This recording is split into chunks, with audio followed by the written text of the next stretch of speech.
It's time to talk about assumptions. Assumptions are like annoying pop ups in your head that just won't go away.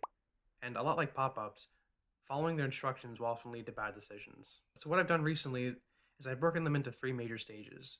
The first is what I call the inception stage, where you're kind of just taking the information that you're observing, whether you hear something or see something, and using that information, a thought just kind of forms in your head. It's like an intrusive thought. That's the assumption. Second would be the consideration stage, where you've noticed the thought and now you're giving it more of your attention, allowing your thoughts to kind of travel down that path and sort of develop like just branching ideas off of that.